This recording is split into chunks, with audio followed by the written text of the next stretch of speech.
मधु और शीला दोनों देवरानी जेठानी थी। मधु बहुत ही सीधे साधे स्वभाव की थी। उसे घर और परिवार का बहुत ख्याल रहता था। मधु घर की सारी जिम्मेदारियां संभालने वाली थी, जबकि शीला बहुत ही गैर जिम्मेदार थी। उसे सिर्फ अपने आप से मतलब होता था। एक जगह उसका दिमाग कभी टिकता ही नहीं था। सुनो, तुम कहीं जा रहे हो क्या? हाँ, शहर जा रहा हूँ, खेती का सामान लेने के लिए। शहर का नाम सुनते ही शीला उछल पड़ी। शहर जा रहे हो? मुझे भी शहर जाना है। सुनो, मुझे भी शहर ले चलो ना। अभी पिछले हफ्ते ही तो मैं तुम्हें शहर ले गया था, अब क्या काम है वहाँ? अरे वो नई पिक्चर लगी है ना, वो देखनी है। गोल गोल सब्जियों वाला मिलता है ना, वो भी खाने का बहुत मन है। पिज्जा? हाँ, वही पिज्जा। ले चलो ना, पिक्चर देखेंगे और पिज्जा खाएंगे। शीला, मैं वहाँ माल लेने जा रहा हूँ, घूमने नहीं जा रहा। अरे तो तुम वहाँ काम करना, मैं पिक्चर देखकर कुछ खाकर तुम्हें वहीं मिल जाऊंगी, ठीक है? ले चलो ना। ठीक है, तैयार हो जाओ, पर देर मत करना, जल्दी करना। शीला शहर जाने के लिए तैयार हो गई। शीला, तुम कहीं जा रही हो क्या? हाँ भाभी, वो शहर जा रही हूँ, आपके पास ही आने वाली थी। हमारा रात का खाना मत बनाना, हम लोग खाकर आएंगे। शीला बहू, ये तुम क्या रोजाना शहर भागती रहती हो? घर में कोई काम नहीं होते क्या जो तुम सुबह सुबह तैयार होकर शहर जाने लगी? जब भाभी माँ बनी थी ना, तो मैंने पूरे घर का काम संभाला था। अब मुझे अगर कहीं घूमने जाना है तो वो भी तो संभाल सकती है ना, इसमें इतनी क्या आफत आ गई? कोई बात नहीं शीला, तुम चली जाओ शहर, घर का मैं देख लूंगी। तभी मधु का 6 महीने का बेटा रोने लगा। मधु उसे चुप कराने के लिए चली गई और शीला रमेश के साथ शहर निकल गई। ऐसा अक्सर ही हो रहा था। आज भी शीला रमेश के साथ जबरदस्ती शहर चली गई। रमेश काम करने के लिए बाजार चला गया और शीला एक पिक्चर हॉल में पिक्चर देखने के लिए टिकट खरीदने लगी। कितनी भीड़ है, कैसे लूं टिकट? आपको मूवी की टिकट चाहिए? मेरे पास 2 मूवी की टिकट है, एक आप ले सकती हो। सच में? आप मुझे पिक्चर की टिकट दे दोगे? हाँ, ये लो। कितने की है? मैं अभी आपको पैसे देती हूँ। अरे नहीं, पैसों की कोई जरूरत नहीं, आप ऐसी पिक्चर देख लो। वो क्या है ना, मेरे पति आने वाले थे मेरे साथ पिक्चर देखने के लिए, पर उन्हें ऑफिस में कोई काम पड़ गया, तो अब तो मेरे लिए टिकट बेकार है। ऐसे बेकार जाने से अच्छा आप मूवी देख लोगे। थोड़ी देर में शीला बेबी नाम की उस औरत की सहेली बन गई। दोनों आपस में बहुत बातें करने लगे। शीला ने बेबी के साथ पिक्चर देखी, फिर बेबी उसे एक रेस्टोरेंट में ले गई और वहाँ पर उसने शीला को खाना भी खिलाया। बेबी, मैं नहीं जानती थी आज मेरा शहर आना इतना बढ़िया रहेगा। मुझे तुम जैसी अच्छी सहेली मिलेगी, ये तो मैंने कभी सोचा भी नहीं था। ऐसा सब इत्तेफाक से ही होता है। शीला, मैं भी तो आज बहुत लकी हूँ कि मुझे भी तुम जैसी सहेली मिली, वरना मेरी बहुत सारी सहेलियां हैं जिनके साथ मेरा इतना उठना बैठना नहीं है। बातचीत होती रहती है, पर मुझे ऐसा लगता है तुम्हारी और मेरी दोस्ती दूर तक जाएगी। अरे मेरे पति का फोन आ रहा है। हेलो? हाँ, आवाज नहीं आ रही? ठीक है, मैं तुम्हें मिल जाऊंगी, आ जाओ। तुम फोन नया क्यों नहीं ले लेती? कितना पुराना छोटा सा फोन तुमने हाथ में रखा हुआ है। बेबी, हम गाँव में रहते हैं, वहाँ पर ये छोटा सा फोन मिलना भी बहुत बड़ी बात है। हमारा गाँव का और शहर का रहन सहन दोनों में जमीन आसमान का फर्क है। तो मुझे कब दिखा रही हो अपना गाँव? तुम जब मर्जी आ जाओ, मैंने तुम्हें अपना नंबर दे दिया है, मुझे फोन मिला लेना बस गाँव आते ही। ठीक है, तो फिर इसी संडे में तुम्हारे घर आऊंगी। ठीक है, पक्का, मैं इंतजार करूंगी। कुछ देर बाद रमेश शीला को लेने आ गया। शीला ने रमेश को बेबी से मिलवाया और गांव वापस आ गई। रविवार की सुबह गांव की कच्ची सड़कों पर धूल उड़ाती हुई एक चमचमाती लाल कार आकर रुकी। पूरे गांव के लोग अचंभे में थे कि आखिर ये कार किसकी है। शीला दौड़कर घर से बाहर आई और खुशी से उछल पड़ी। बेबी, मुझे यकीन नहीं हो रहा कि तुम सच में आ गई। मैं तो सोच रही थी तुम मेरे गांव कभी नहीं आओगी। देखो शीला, मैंने तुम्हें अपनी दोस्त माना है और दोस्ती का फर्ज निभाना मुझे अच्छी तरह आता है। मैंने तुम्हें वादा किया था कि मैं आऊंगी, तो मैं अपना वादा कभी नहीं भूलती। घर के आंगन में सास और जेठानी मधु भी बेबी को देखकर चौंक गई। ये कौन है शीला? माँ जी, ये मेरी बहुत अच्छी सहेली बेबी है, शहर से आई है। बहुत सुना है आपके गांव के बारे में, इसलिए खुद ही देखने चली आई। बेबी, ये मेरी जेठानी मधु है, अभी कुछ महीने पहले इनका बेटा हुआ है, बहुत प्यारा है, सोनू नाम रखा है। मैं अभी तुम्हें उससे मिलवाती हूँ। भाभी, सोनू कहाँ है? अभी सुला कर आई हूँ। कोई बात नहीं, अभी तो मैं शाम तक यही हूँ, बाद में मिल लूंगी। मेरे पति से तो तुम मिल ही ली थी, वो और जेठ जी खेत पर हैं। तुम बेबी को अपने कमरे में ले जाओ, मैं कुछ वहीं खाने पीने का लाती हूँ। शीला बेबी को अपने कमरे में ले गई। देख शीला, मैं ये नहीं कहती कि तेरे ससुराल वाले बुरे हैं, वो तेरे लिए बहुत अच्छे हैं, पर आज दुनिया बहुत आगे बढ़ गई है, तुझे अपने बारे में सोचना चाहिए। बाकी तेरे बाल बच्चे होंगे तो क्या तू उन्हें गंवार बनाना चाहती है? मेरी मान तो अपने आप को थोड़ा शहरी बना ले। एक काम कर, मैं आज रात यहीं रुक जाती हूँ, कल सुबह तू मेरे साथ शहर चलना, मैं तुझे वहां सब कुछ समझा दूंगी। ठीक है, तो मैं तेरे रुकने का इंतजाम करती हूँ। उस रात बेबी शीला के घर पर ही रुकी। मधु, ये बेबी एक अनजान औरत है। शीला ने ऐसे रात में घर पर कैसे रोक लिया? न जाने कौन है, कहाँ रहती है। शीला का दिमाग बच्चों वाला क्यों हो गया? जब देखो शहर शहर। तुम उसे समझाती क्यों नहीं हो? मैं कल ही रमेश से इस बारे में बात करता हूँ। नहीं, रहने तो अच्छा नहीं लगता ऐसे बात करना। रिश्तों में इज्जत रखना बहुत जरूरी है। अगर शीला हमारे आगे बोल गई तो हमारी क्या इज्जत रह जाएगी? सब कुछ समय पर छोड़ दो। वैसे भी आज रात की बात है, कल सुबह तो बेबी चली ही जाएगी। मधु ने अपने पति सुरेश को समझा दिया। अगले दिन शीला भी बेबी के साथ तैयार हो गई। चले शीला। शीला बहू, तुम कहाँ जा रही हो? माँ जी, वो कल बेबी का जन्मदिन है, इसलिए इसे शॉपिंग करनी है, तो साथ ही शहर जा रही हूँ। आज मुझे देर हो रही है, मैं चलती हूँ। धीरे धीरे शीला को बेबी का साथ अच्छा लगने लगा। उसके मन में शहर की दुनिया को करीब से जानने की उत्सुकता बढ़ गई। चल, तेरा लुक चेंज करते, ये गांव वाली साड़ी अब नहीं चलेगी। पता नहीं तुम क्या बना रही हो, मुझे शहरी औरत बना रही हो, समझा कर। ठीक है, चल। बेबी ने शीला को महंगे कपड़े, जूते, सैंडल और पर्स खरीद कर दिए। शीला आईने में खुद को देखकर हैरान रह गई। उसे अपना ये नया लुक देखकर बहुत अच्छा लगने लगा। वो बहुत ही खुश हो गई।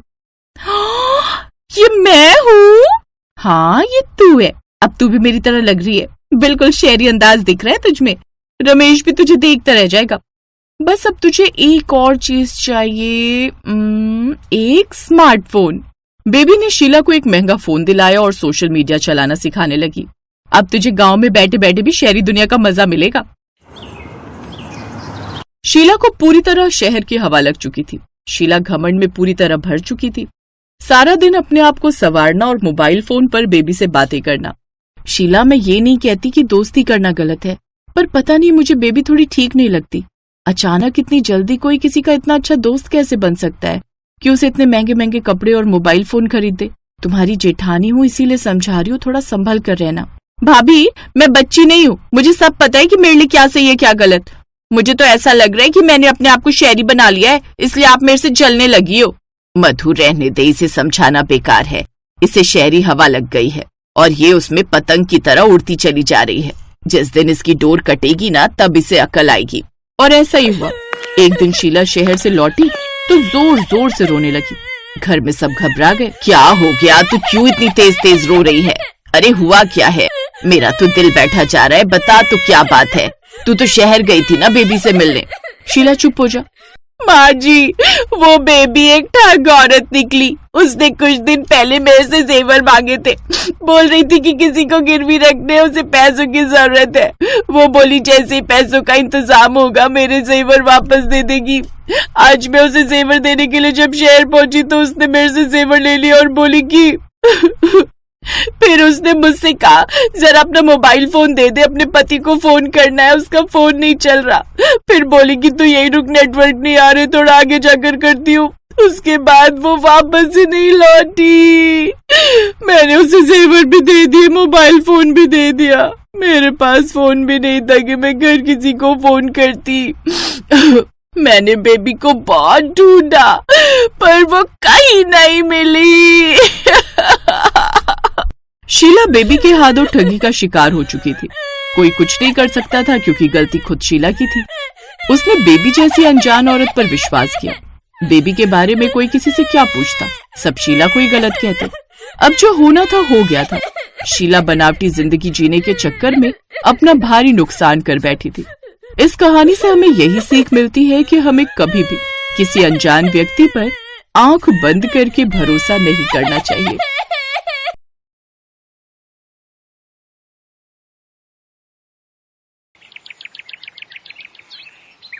सावित्री देवी हाथ में स्वागत की थाली लिए अपनी दोनों बहुओं का स्वागत करती हैं। अब मेरी दोनों बहुओं, जल्दी से इस कलश को पैर से गिराकर अंदर आ जाओ। क्या माँ जी, एक कमरे का घर? आपको पता नहीं है मैं कितने अमीर घर से हूँ और मेरे माँ बाप ने कितना दहेज दिया है। अब मैं ये सारा सामान कहाँ रखूंगी? क्या फर्क पड़ता है देवरानी जी, ससुराल चाहे 1 कमरे का हो या 4 कमरों का, रहना तो हम सबको एक साथ मिलकर ही है ना। ओफ, इन गरीब लोगों को कैसे समझ आएगा जिन्होंने पूरी जिंदगी एक कमरे में ही बिता दी हो। खैर रोहन, तुम बेड को कहीं एडजस्ट कर दो, बाकी सब सामान मेरे घर लौटा दो। जब हम बड़ा घर ले लेंगे तब उस सामान को ले लेंगे।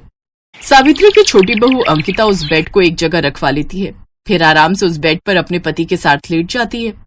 तो वहीं दूसरी ओर बड़ी बहू रेखा अपने पति और सास के साथ जमीन पर चटाई बिछाकर लेट जाती है। विनोद जी, माफ करना, मेरा परिवार इतना अमीर नहीं था कि कुछ दे पाए। तो मैं कौन सा अमीर हूँ रेखा, और मुझे सब कुछ अपनी मेहनत से कमाना है, ना कि ससुराल वालों से कुछ लेना है। उन दोनों की बात बेड पर सो रहे अंकिता और रोहन सुन लेते हैं। अंकिता मुंह बनाते हुए कहती है, हा आए बड़े हमें सुनाने वाले। भूलो मत जेठ जी कि आप बेरोजगार हो, इसलिए बड़े होकर भी जमीन पर सो रहे हो। अरे छोटी बहू, तू क्यों गुस्सा होती है, वो तो बस ऐसे ही बोल रहा था। रहने दो माँ, मैं सब जानता हूँ भैया का क्या मतलब था। ऐसे ही कुछ दिन बीत जाते हैं। अब जहाँ देवर और देवरानी बिस्तर पर सोते, तो वहीं जेठ और जेठानी नीचे जमीन पर चटाई लगाकर सोते हैं। कुछ दिनों बाद बरसात का मौसम शुरू हो जाता है और उनकी छत टपकना शुरू हो जाती है। उफ, ये सब आखिर क्या है रौनक, तुम्हारे घर की छत टपक रही है। बहू, तुझे बताया था ना मैंने, हमारा घर बहुत पुराना है, इसलिए अक्सर बरसात में ये ऐसे ही टपकती रहती है। माँ जी, मेरी तरफ की चटाई भी गीली हो गई, ऐसे में ठीक से सो नहीं पाएंगे। बहू, तू मेरी तरफ आकर सो जा, इस तरफ सूखा है। वाह माँ जी, अपनी गरीब बहू पर बड़ा प्यार आ रहा है और अमीर बहू से इतनी नफरत, जबकि हम सब एक ही कमरे में रहते हैं, फिर भी इतनी नफरत। तुम बेड पर सोई हो इसलिए कह रही हूँ इसे छोटी बहू। ठीक है, सुनो जी, कल सुबह होते ही तुम अपनी तरफ की छत और दीवार पक्की करवा लेना। जैसे तैसे वो लोग सो जाते हैं, लेकिन अगली सुबह अंकिता अपनी तरफ की दीवार और छत ठीक करवा लेती है, साथ ही उसमें रंग भी करवा देती है। छोटी बहू, अगर तू काम करवा ही रही थी तो पूरी छत की मरम्मत करवा लेती। पैसे कोई पेड़ पर नहीं उगते, मेरा पति सारा दिन मेहनत करे और मैं उनके पैसे तुम लोगों पर बहा दूं। रहने दीजिए माँ जी, आप इसे कुछ मत बोला करो। देवरानी जी की बातों से साफ साफ पता चलता है कि इसे हम गरीबों से सख्त नफरत है। अगले दिन फिर से बारिश शुरू हो गई और रात में अंकिता तो आराम से बिस्तर पर सोई, लेकिन गरीब जेठानी की तरफ छत टपकने की वजह से वो ठीक से सो नहीं पाई। सुनिए जी, छत टपकने के कारण ज्यादा पानी हमारी तरफ आ रहा है, ऐसे तो हम सो नहीं पाएंगे। तुम चिंता मत करो, मैं कल कोई जुगाड़ करता हूँ। अगली सुबह अंकिता अपनी गरीब जेठानी का मजाक उड़ाती है। गरीब जेठानी जी, लगता है आप ज्यादा ही दुखी हैं, आंखें कैसी लाल हो रखी हैं, लगता है सारी रात सो नहीं पाई। वैसे कल रात मैं भी ठीक से सो नहीं पाई, वो क्या है ना, गर्मी ज्यादा लग रही थी। खैर कोई नहीं, मुझे तो एक फोन घुमाना है, फिर मेरे माँ बाप एक इशारे पर मेरे लिए एसी भिजवा देंगे। अंकिता ऐसा ही करती है, अपनी माँ से फोन करके वो अपने घर पर एसी लगवा लेती है, लेकिन एक ही कमरे में एसी लगने की वजह से उसकी हवा सभी को मिल रही थी, यहाँ तक कि उस गरीब जेठानी को भी, और ये बात अंकिता को हजम नहीं होती। एसी मैंने अपने लिए लगवाया रौनक, ना कि उस गरीब जेठानी के लिए, वो मुफ्त में ही हवा खा रही है। तो तुम बताओ डार्लिंग, तुम क्या चाहती हो? कुछ पर्दे ले आओ और उसे कमरे के बीच में लगा दो, ताकि एसी की हवा उस तरफ ना जा पाए। अंकिता अपनी गरीब जेठानी से इस हद तक नफरत करती थी कि वो उसे एसी की हवा भी लगने देना नहीं चाहती थी। गरीब बहू सारा दिन काम करती, लेकिन फिर रात को वो गर्मी या बारिश की वजह से ठीक से सो नहीं पाती। रौनक, तुम आज ही जाकर मिस्त्री पकड़ कर ले आओ, मैं अपनी तरफ का हिस्सा ऊंचा करवा लूंगी। इस गरीब की वजह से हमें भी ये पानी की किचकिच झेलना पड़ता है, और फिर बारिश का गंदा पानी मेरी तरफ जमा हो जाता है। बहू, किसी गरीब को इतना सताना भी ठीक नहीं है। आप तो चुप ही रहिए माँ जी। अच्छा रौनक, आज ना मेरा समोसे खाने का बड़ा मन कर रहा है, तुम बाहर से हम दोनों के लिए ले आओ ना। हाँ, मैं अभी ले आता हूँ। फिर शाम को तेज बारिश होती है, जिससे घर में पानी भर जाता है। उधर चूल्हा गीला होने के कारण गरीब बहू खाना नहीं बना पाती और उन तीनों को भूखा ही सोना पड़ता है। ये देख देवरानी कहती है, गरीब लोगों के साथ ऐसा ही होता है। अब बस भी कर छोटी बहू, तू अमीर है इसका मतलब ये नहीं हमारी बार बार बेइज्जती करेगी। ऐसे ही दिन बीतते हैं। एक रोज रौनक ऑफिस से घर लौट रहा था तो गड्ढे में उसका पैर फंस जाता है, जिस वजह से उसके पैर में काफी चोट आ जाती है और अब वो बिस्तर पकड़ लेता है और अब वो नौकरी पर भी नहीं जा पाता। अंकिता को पैसों की कमी होने लगती है और वो अपनी माँ को फोन करके हेल्प मांगती है। माँ देख लो, अगर कुछ हेल्प हो जाए। बेटी, मैंने तो तुझे पहले ही उस गरीब से शादी करने के लिए मना किया था, लेकिन तू ही नहीं मानी। लेकिन इन सब के बावजूद भी हमने तेरी बहुत मदद की, लेकिन अब और नहीं कर सकते। तेरे पापा को काम में बहुत बड़ा नुकसान हुआ है, जिस वजह से अब कंपनी बंद होने की कगार पर है। लेकिन माँ, इस वक्त मुझे आपकी जरूरत है, इनकी नौकरी चली गई है। माफ करना बेटी, लेकिन मैं तुम्हारी अब और हेल्प नहीं कर सकती। इतना कहकर अंकिता की माँ फोन रख देती है। तभी अंकिता का जेठ अशोक खुशी खुशी घर आता है। रेखा, माँ, बहुत बड़ी खुशखबरी है। मुझे एक अच्छी जगह नौकरी मिल गई है और तनख्वाह भी डबल है। अरे वाह, ये तो बहुत ही अच्छी बात है। जीते रहो बेटा, अब हमें किसी के आगे नहीं झुकना पड़ेगा और ना किसी की बातें सुननी पड़ेंगी। ये सुनकर अंकिता को अपनी गलती का एहसास होता है और वो उन सब से माफी मांगती है।